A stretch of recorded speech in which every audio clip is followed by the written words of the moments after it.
Oke, balik lagi. Assalamualaikum. Ya, di video kali ini mungkin agak beda. Gue akan kasih tahu kalau gue lelah.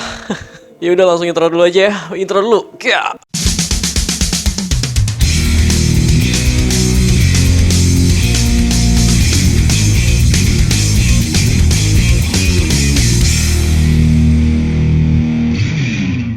Ya, oke, balik lagi.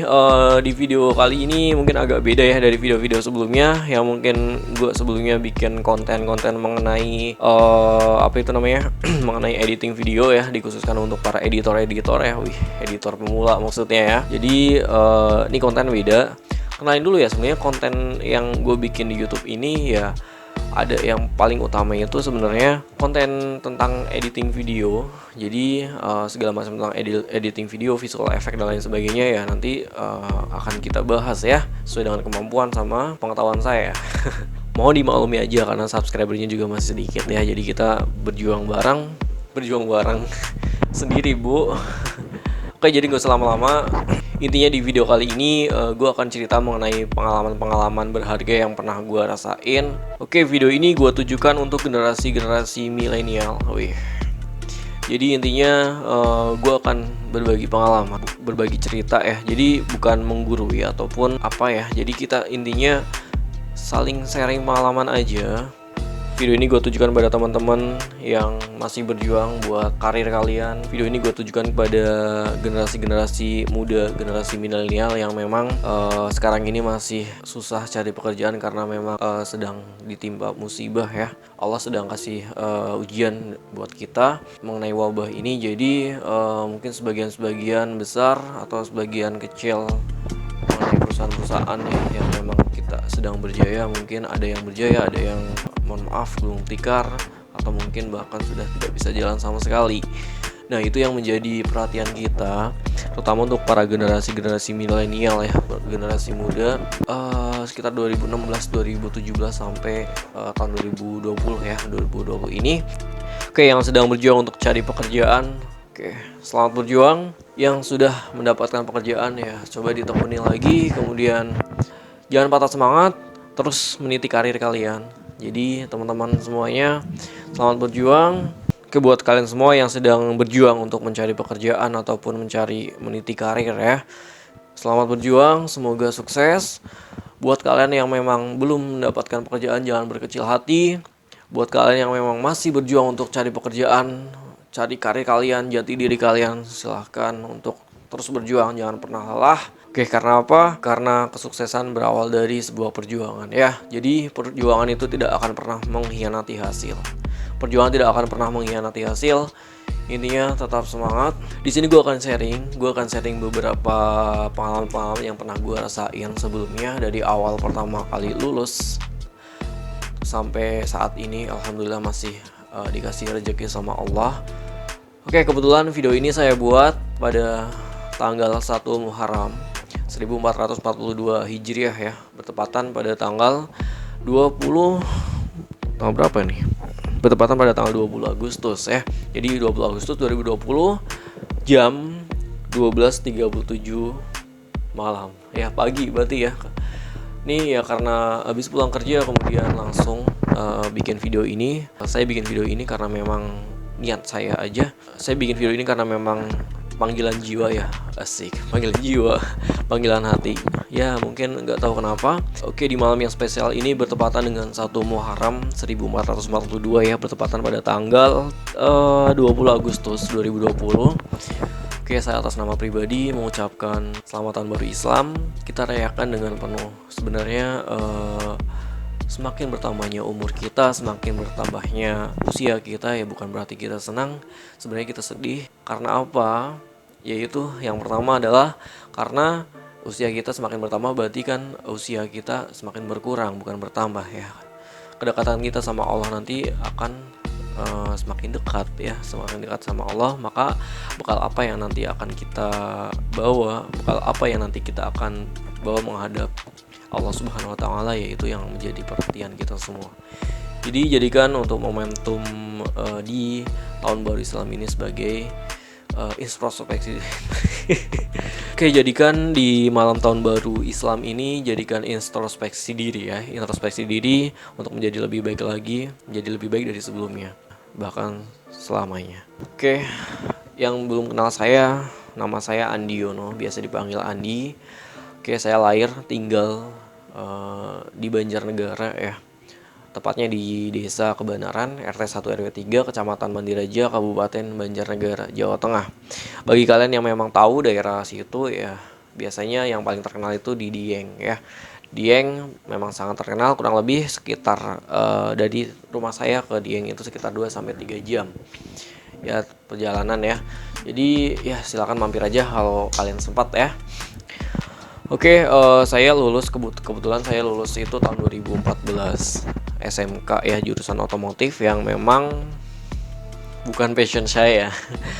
Ya memang bukan passion saya sebagai otomotif. Ya, bukan sebagai anak bengkel gitu ya.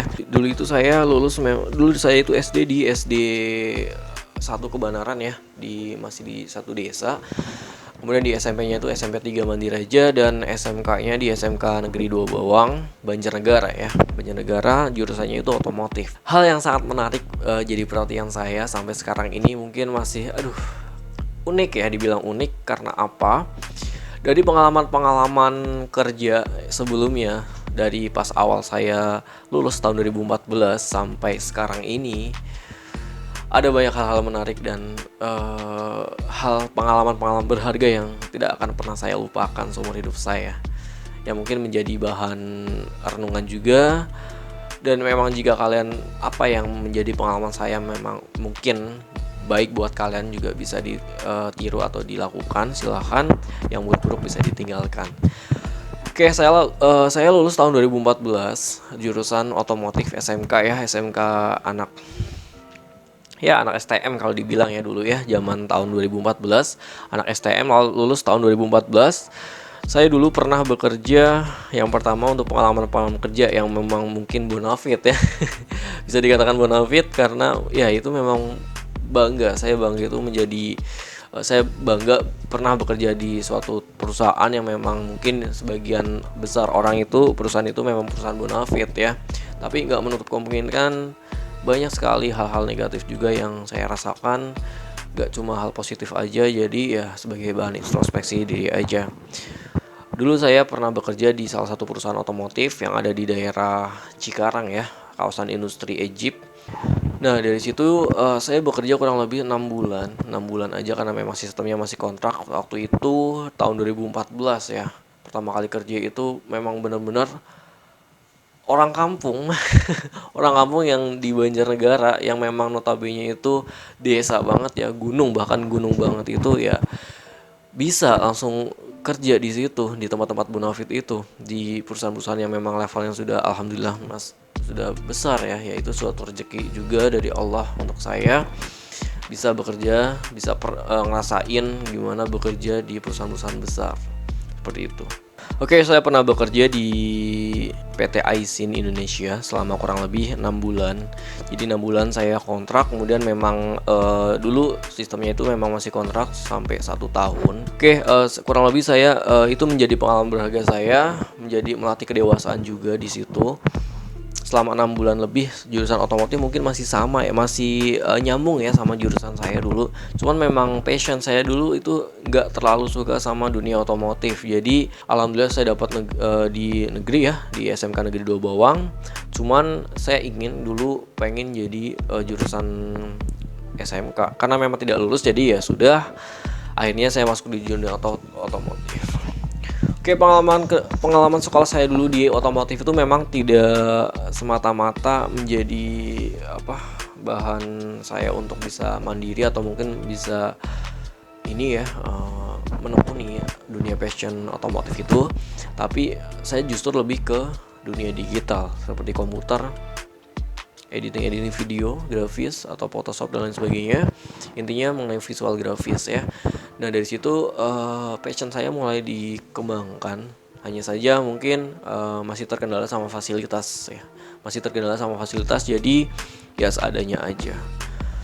Oke, saya pernah bekerja di salah satu perusahaan otomotif dulu di daerah Cikarang. Kemudian selama kurang lebih 6 bulan dari tahun 2014 sampai tahun 2015 ya. Kemudian nganggur. Setelah 6 bulan cari kerjaan lagi sana sini susah banget. Akhirnya nganggur selama kurang lebih 6 bulan juga. 6 bulan nganggur. Nah, saat saya nganggur di rumah ya, kegiatan saya jadi kuli ya. Saya pernah ngerasain jadi kuli bangunan. Saya pernah ngerasain jadi kuli dekor ya, kalau nggak salah dekor pernikahan dulu kan, kalau zamannya di kampung ada kayak dekor pernikahan ya, saya jadi kulinya ya. Jadi kuli yang dibayarkan kurang lebih dulu itu zamannya masih 50.000 per acara ya, bukan per ini hari tapi per acara. Jadi acaranya misal seminggu itu ada acara satu ya, udah sampai acara selesai saya cuma dibayar sekian. Tapi ya uang 50.000 dulu ya memang lumayan bisa lah ya buat beli nasi uduk. Oke, saya syukuri aja. Kemudian alhamdulillah setelah sekian lama saya dari dari PT yang dulu di otomotif sekitar 6 bulan, kemudian nganggur 6 bulan lagi tahun 2015. Di awal tahun 2016 kalau nggak salah saya dimasukkan atau di intinya sebenarnya saya dapat rezeki ya, dapat rezeki bisa masuk ke bekerja di dunia perhotelan. Yang dulunya jurusan otomotif, nah sekarang beralih nggak ada hubungannya sama sekali. Jadi nggak ada hubungannya sama sekali masuk di dunia perhotelan. Ya udah nggak apa-apa, intinya apapun kerjaan saya, kalau prinsip saya itu apapun pekerjaannya yang penting halal, yang penting bisa buat kehidupan saya atau karir saya nanti kedepannya naik. Oke, saya terus lakukan. Oke, review singkatnya itu sekitar kurang lebih di hotel ya, satu hotel di Jakarta. Mungkin hotelnya juga hotel yang masih grup Accor ya, namanya Hotel Grand Mercure. Jadi untuk yang pertama di tahun 2014 saya review dulu. Oke, saya review sebentar. Saya pernah bekerja di salah satu perusahaan otomotif yang ada di daerah Cikarang kurang lebih sekitar 6 bulan. Kemudian setelah itu saya coba untuk bekerja lagi di dunia perhotelan. Di dunia perhotelan sekitar 1,5 tahun ya, 1 sampai 1,5 tahun kurang lebihnya. Untuk bagiannya sendiri, kalau dulu kan di otomotif, namanya PT Aisin Indonesia. Saya dulu di bagian quality control sama bagian produksi ya. Pokoknya intinya kita produksi spare part mobil. Kemudian di dunia perhotelan saya pernah yang pertama saya masuk ya. Kebetulan memang dulu hotelnya baru, namanya Hotel Grand Mercure ya. Tepatnya di Kemayoran dulu pernah. Jadi Hotel Grand Mercure Kemayoran.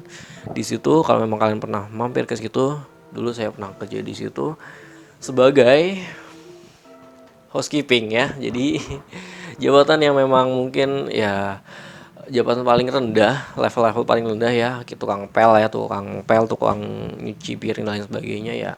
Jalani aja, karena apa ya, itu sebagai batu loncatan nanti ke depannya. Kita kan nggak tahu karir kita ke depannya kayak gimana ya. Intinya jalani dulu aja apapun kerjaannya, jangan gengsi. Intinya pasti semua ada jalan, semua ada peluang. Intinya yang penting kalian jalanin dulu. Saya pernah bekerja di Hotel Grand Mercure Kemayoran kurang lebih sekitar 6 bulan pertama. Saya jadi housekeeping, tukang nyambung pel ya di situ di hotel. Tapi gila, Bu, jangan salah, nyapu ngepel di hotel itu ya gajinya lumayan. Belum tips-tipsnya kalau ada tamu dari hotel ya pasti ngasih ya, itu mungkin menjadi nilai plus sendiri kalau kalian kerja di situ. Nah, kemudian mungkin alhamdulillah saya dikasih rezeki lagi sama Allah. Saya dinaikin jabatannya sebagai dulu itu waiters ya, namanya itu waiters, itu jadi kayak pelayanan restoran gitu ya. Jadi nggak salah, mungkin saya sekarang bisa pintar masak ya, asik. Jadi nggak salah saya pintar masak dulu. Mungkin ada ilmu-ilmu yang memang saya curi dari chef-chef yang ada di hotel tersebut buat kita belajar ilmu bareng, belajar mengenai gimana cara masak, gimana cara menilai kualitas makanan yang baik atau enggaknya kayak gimana. Saya bisa tahu itu semuanya. Saya curi semuanya sampai kurang lebih 1 tahun ya saya dari housekeeping, tukang sapu ngepel ya bahasa kasarnya. Kemudian naik ke waiters ya, jadi pelayan restoran.